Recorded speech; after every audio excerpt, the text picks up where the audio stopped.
Hello everyone, welcome to back my channel. I hope everyone is having a wonderful day. Before starting the video, please go ahead and hit the subscribe button and give this video a thumbs up. This week on The Bold and the Beautiful, Sheila Carter, Kimberlyn Brown, will learn that her granddaughter Luna Nozowa, Lisa Yamada, is a chip off the old block and they have a lot in common. Luna seemed thrilled to have a new grandma, but Sheila is not performing the way her crazy granddaughter expected her to.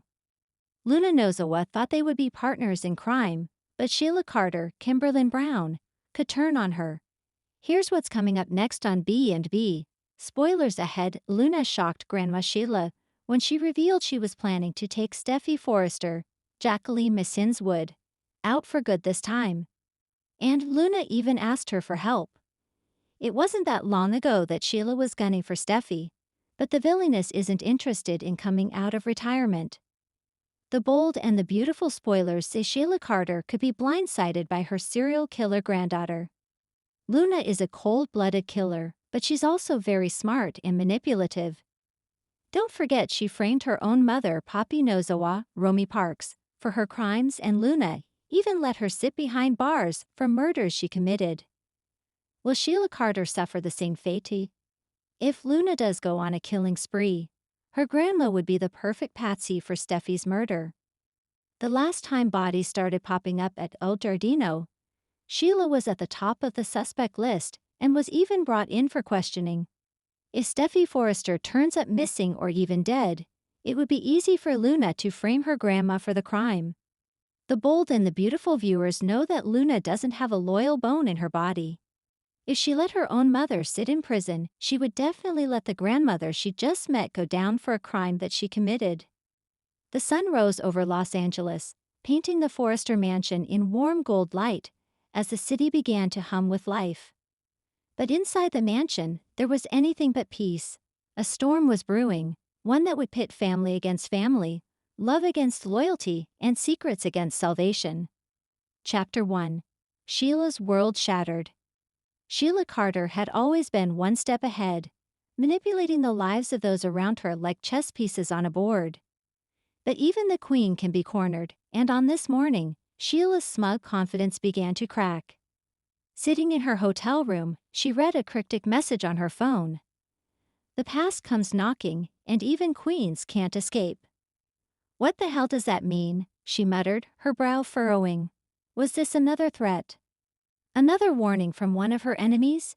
She had many, but few who dared to challenge her outright. The door suddenly burst open.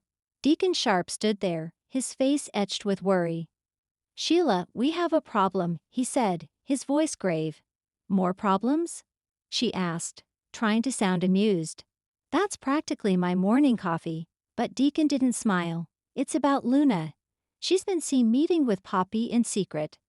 And Poppy's been asking questions about your past. Things you've kept hidden." Sheila's heart stopped. "Poppy's playing games. She'll regret that." "It's more than that," Deacon said, stepping closer. "Luna's been acting strange. Almost like she's planning something." Sheila's fingers tightened around her phone. She'd always liked Luna. The girl had a spark, a fire that reminded Sheila of herself. But if Luna was turning against her, it meant the battle lines were changing. Chapter 2. Luna's Dangerous Plan. At Forrester Creations, Luna Nozowa was a vision of beauty and poise as she draped shimmering fabrics over a mannequin. But her mind wasn't on fashion, she was plotting. She glanced around the design office, making sure no one was watching. Then she pulled out a small recording device from her bag, one she'd borrowed from the Forrester security team. She pressed record. "Grandma, I know what you did," she whispered into it. "And if you don't confess, I'll make sure everyone hears about your secret." She tucked the device back into her bag, her hands trembling. She wasn't sure if she could really go through with it, but she had to try. Her grandmother, Poppy, had kept secrets from her, about her father, about Sheila. And now Luna was ready to turn the tables. "Luna," a voice called. She spun around to see R.J. Forrester standing in the doorway, a smile on his lips. "You okay? You seem distracted." Luna forced a bright smile. Just trying to perfect this design, she lied.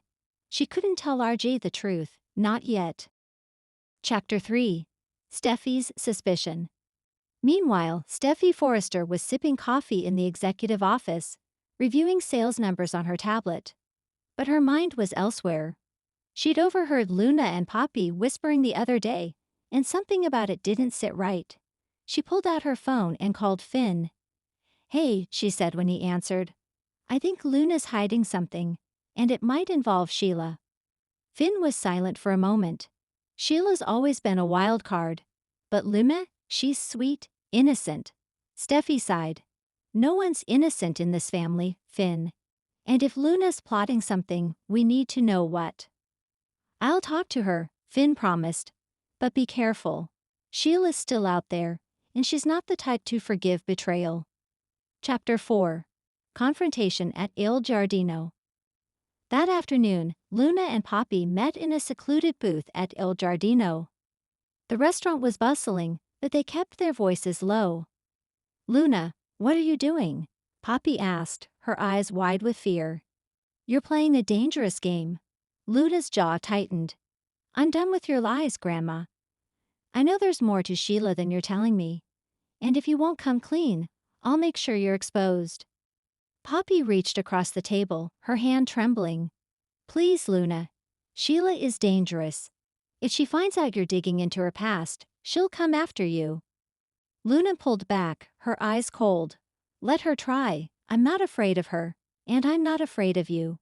Sheila, sitting at the bar and pretending to drink her martini, watched the exchange with a sinister smile. She implanted a bug under their table, and every word was crystal clear. "Looks like my dear Luna has finally grown a backbone," she thought. But she's playing with fire. Chapter 5. Sheila Blindsided. Later that evening, Sheila sat in her suite, listening to the recording from Il Giardino. Luna's voice echoed in her ears. "I'm done with your lies, Grandma. I know there's more to Sheila than you're telling me." Sheila's eyes narrowed. She had underestimated Luna, but she wouldn't make that mistake again. A knock on the door broke her concentration. She opened it to find Steffi standing there, arms crossed. "Sheila, we need to talk," Steffi said. "Oh, do we?" Sheila said sweetly. "About what?" "My impeccable fashion sense." "Don't play games with me," Steffi snapped. "I know you're up to something, and I know it involves Luna." Sheila's lips curved into a mocking smile. "You think you know everything, Steffi, but you don't. Luna isn't the innocent girl you think she is. She's playing her own game." Steffi's eyes widened. "What do you mean?" "Ask her," Sheila said, closing the door in Steffi's face. "Ask her what she's willing to do to protect her precious secrets." Chapter 6. A Web of Lies. The next morning, Luna was at Forrester Creations early, her mind racing.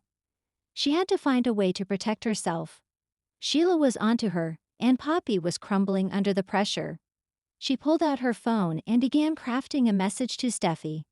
"I need to talk. Sheila knows everything. Please help me." But before she could hit send, Poppy appeared in the doorway.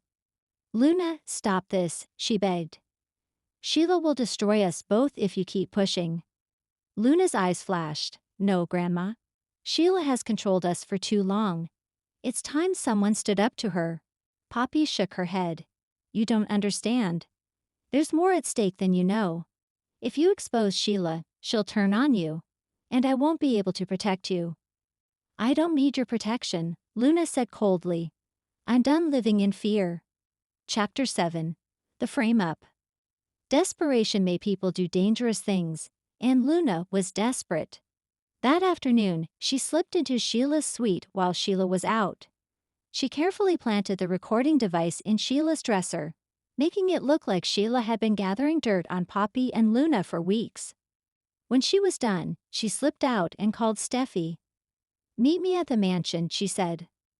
"I have proof that Sheila's been blackmailing Poppy." Steffi was stunned but agreed. She had always suspected Sheila, but if Luna had real evidence, this could be the end of Sheila's reign of terror.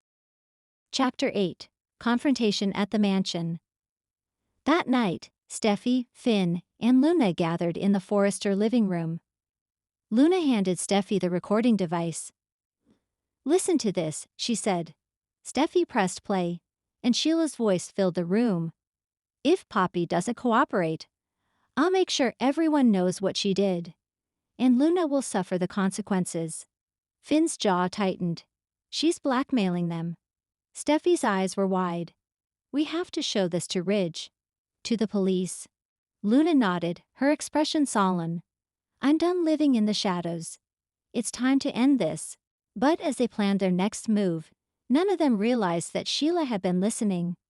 From the shadows of the mansion, she watched them with cold, calculating eyes. Chapter 9. Sheila's Counterattack. Sheila didn't waste time. The next morning, she confronted Poppy in a deserted parking lot. "You think you can turn Luna against me?" she hissed, grabbing Poppy's arm. "I survived worse than your pathetic threats." Poppy tried to pull away, her voice shaking. "Leave Luna out of this, Sheila. She's just a child." "She's no child," Sheila spat. "She's a liar. Just like her grandmother." Poppy's eyes welled with tears. "Please, don't hurt her." Sheila's smile was cold. "I don't have to, she's already done it herself." Chapter 10. The Fallout. At Forrester Creations, word spread fast. Rich was furious, Taylor was shocked, and Hope was torn between disbelief and relief that someone was finally taking down Sheila. Luna stood in the middle of the chaos, trying to stay strong. But doubts gnawed at her. Had she gone too far? Was she really any better than Sheila? Steffi put a comforting hand on her shoulder. "You did the right thing," she said softly. "Sheila has manipulated this family for too long." But Luna wasn't so sure. She had framed her grandmother, twisted the truth to protect herself, and she knew Sheila would never let her forget it. Chapter 11. Sheila's Revenge. That night, Luna received an anonymous text. "You think you're safe. You're not." Sheila never forgets. She looked around her apartment, her heart pounding. Was Sheila watching her even now? Could she really be free of the woman's grip? Meanwhile, Sheila sat alone in her hotel room, sipping wine and listening to the recording Luna had planted. She knew it was a lie, but to the rest of the world, it was damning. "Clever girl," she murmured. "But the game's not over. It's only just begun." Chapter 12. Cliffhanger Ending. As the sun rose the next morning, Los Angeles glittered with false calm. At Forrester Creations, the designers buzzed about new collections, but underneath it all, the tension was thick as honey. Sheila was a cornered animal, but she was never more dangerous than when she was desperate. And Luna, sweet, innocent Luna, had crossed a line that could never be uncrossed. In the shadows, Sheila watched and waited, her mind already racing with her next move. Luna had blindsided her once, but she wouldn't get another chance. And as Luna stood in the design office, staring out at the city skyline, she knew one thing for sure. She had become part of Sheila's game. And in Sheila's game, no one came out unscathed. Thanks for watching this video, and please subscribe our bold and BAUTIF UPDAT YouTube channel for more update news.